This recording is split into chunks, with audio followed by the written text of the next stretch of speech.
But what's up, y'all? This is B&E. We're back at it with y'all today on some Dynasty Fantasy rankings. This is going to be one hell of a rookie class looking back on it in a few years in fantasy. Yeah, let's start with running backs. I think Jonathan Brooks just kind of jumps off the board right away. He was the best running back on the board for most people. He's also sliding into an opportunity where it kind of seems like they hate Miles Sanders. So At this point, I think Chuba Hubbard has surpassed Miles Sanders on that depth chart. I have no doubt that Jonathan Brooks will be their starter at some point during this season. However, I have him ranked number 2 for Dynasty ranks. I have Trey Benson with the Cardinals number 1.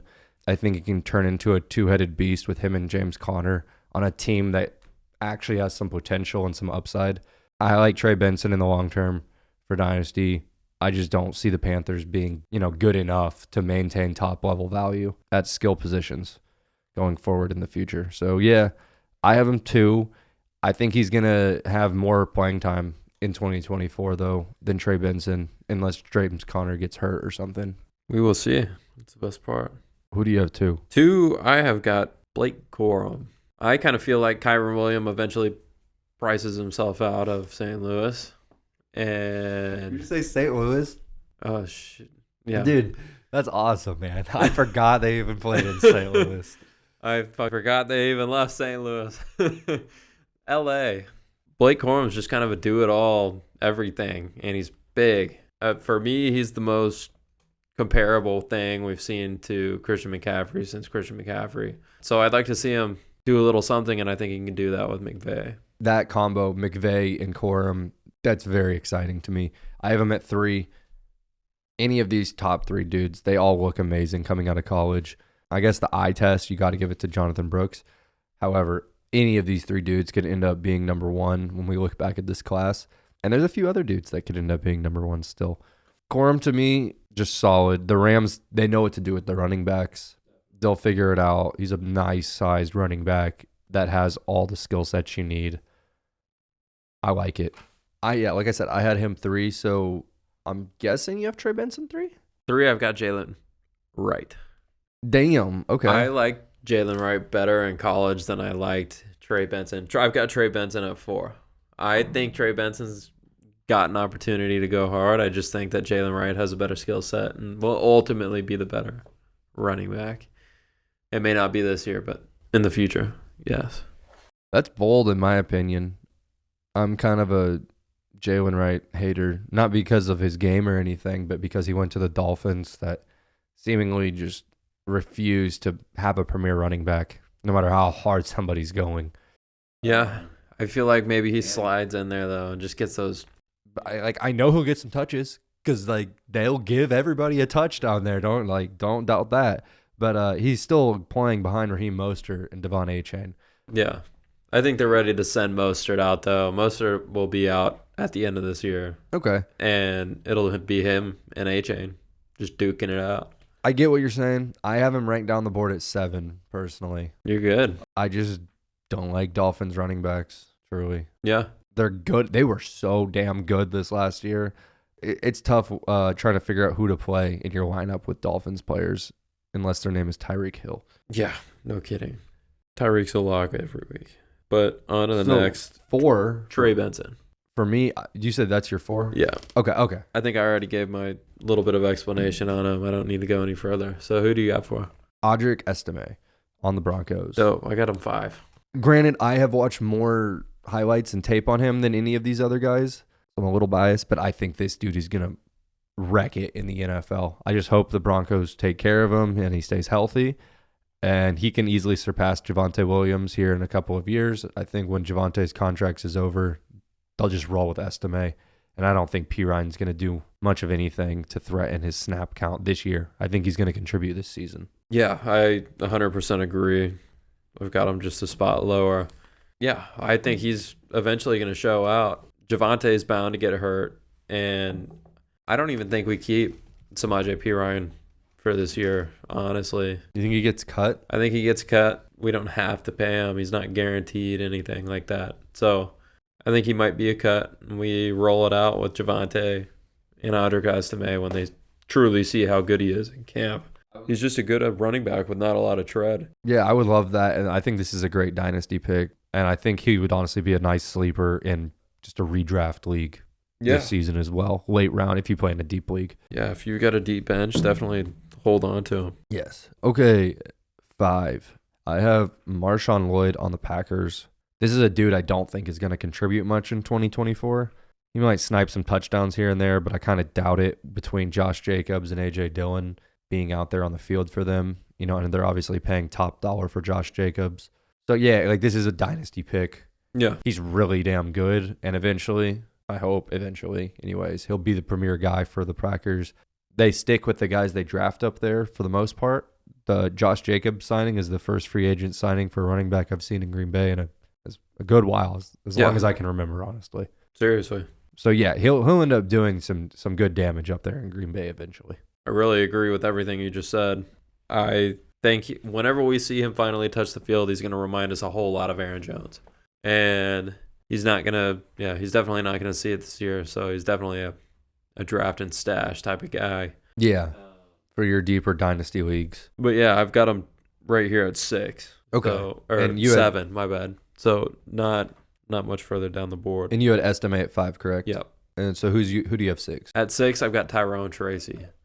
I feel like he honestly might have the best opportunity out of every single one of the running backs that we're talking about right now.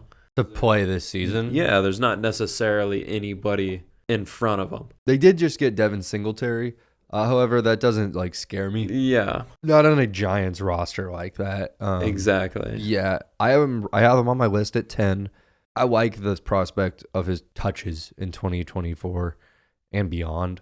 I'm just super scared of the situation. I mean, I had Saquon on multiple teams last season, and I regretted it most weeks. Yeah.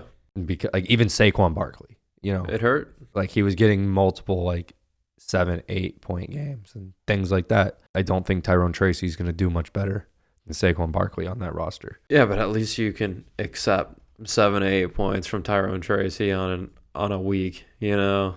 If he ends up being the bell cow from Saquon. Yeah, if he ends up being the bell cow. But like he's somebody I would take late in the draft. Like us, we've got 34 rounds of draft. So yeah, and that's extremely deep. I doubt most people play in a league like that. Again, though, this is dynasty. You know what I think? Tyrone Tracy is going to end up being a dude later on in the year, this year, that's being claimed off of waivers. Yes. That is making a difference on teams' playoff pushes and things like that. Definitely. And is filling in on bye weeks. Yeah, because we already know how this injury thing goes for running backs. Yeah. Someone's going to be hurt. He's going to be filling in, or maybe not him, but all these guys, like a good chunk of these people we're talking about are going to be on the field due to injury. Yeah. At some point. So we'll see people skyrocket up the boards later on. I have Ray Davis at 6 on the Bills. So Ray Davis actually slides in at 7. Okay. My quick spiel. I think he's going to be everything that they hoped Devin Singletary would be. And he's going to get a pretty good shot right off the bat to get some touches right there behind James Cook. You know, they don't want to grind James Cook into the ground. So they're definitely going to give him some carries. Yeah, that's kind of where I was looking at this. Like, I know they have Ty Johnson as well. I think Ray Davis and James Cook could be a great duo. Like you said, I like the combo they wanted him and Singletary to be. Yeah. And for whatever reason, Singletary just didn't perform in Buffalo. But we saw James Cook emerge last year. Yeah, he was very, very good last year. Okay, so that was my 6th pick. You said you have him 7. Yep. I have Jaylen Wright at 7, who we already talked on a good amount. Yep. So I'll move on to 8, where I have Bucky Irving. Okay. I've got Bucky Irving at 9. I don't have anything bad to say about him. He was a great back at Oregon, but he comes into a spot where he's kind of overshadowed by Rachaad White. I think he gets a fair amount of touches this year. It's not going to be a ton, but he's going to get a decent amount. He's pretty much exactly what Rachaad White is. Okay, so he's not going to He's compliment. not quite as strong, though. He's a not, little faster, though. He's not complimenting. No, it's essentially just supplement. having somebody to come in on the other plays to do the exact same thing. So they can have 3 downs of Rachaad White, essentially. Yeah. Okay, cool. That's what I was thinking. I wasn't sure, though. Bucky Irving on the Buccaneers, like Brady was saying, I don't think that he's going to have like tons of upside in 2024. Eventually, when Rachaad White's contract ends, he's going to want some good amount of money. I'm sure he deserves it the way he's been playing. He'll go somewhere else, and Bucky Irving will step in and hopefully fill the same role. And we got to see Rachaad White flourish this last season. I mean, he was the number 2 or 3 running back for a good while. He was rolling, and I think that Bucky Irving has that same upside down the road in Tampa Bay. I agree. I like Tampa Bay's future. I don't see like tons of Super Bowls or whatever, but like I like genuinely see them being Quality football. Yeah, like a quality football team for as long as Baker Mayfield is there, honestly. They're kind of going to be like the Vikings were for the last like 6 or 7 years. Yeah, which like I'm not saying that that's like amazing, but that's a lot better than where they were. Off that point, back to running backs. Number 10. Wait, who did you have 8? 8. Marshon Lloyd. Okay, who I had up at 5. I have Braylon Allen at 9. There you go. I love Braylon Allen. I don't like his injury history. He's also very young. I don't know. There's just a high chance that he doesn't ever turn into anything. I've been telling he's my favorite back on the board. He has everything you need in a running back. I'll put him as my sleeper for this. I don't even have him ranked. Just off of pure, I don't know.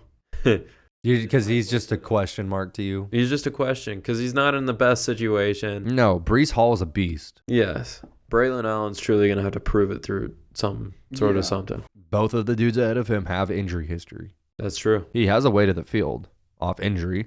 But like you said, he's got all the tools I want in a running back, and I'd love to see him get on the field eventually. And on a roster like the Jets have built, that could be pretty damn good. Yeah, for sure. Okay, at 10, I have Tyrone Tracy, who we talked on earlier. Yep. Got a good look at 2024 touches. And then my super deep sleeper is Kimani Vidal. There you go. Running back for the Chargers. All he has to do is outlast J.K. Dobbins and Gus Edwards. Not that hard. Might not take him more than a week or 2. We saw their shelf life over there at Baltimore. They weren't It was anything. tough. I'm not trying to prey on anybody's downfall, but the 2 people ahead of this guy have severe injury histories, and he looks like he could slide in and play for a Jim Harbaugh offense. I agree. I have him as my sleeper as well. Do you really? Uh-huh. That's cool, man. Yeah, right there at the end of the list. Just because he has so much, he has a lot of potential if he just can stay healthy and slightly outshine these other guys that have been so-so. Gus is sweet, but like he doesn't do anything crazy. Right now it should be J.K., Gus, and then Kimani Vidal. Like that's the order of the depth chart, but they all have their role. Yeah. They'll all have their role.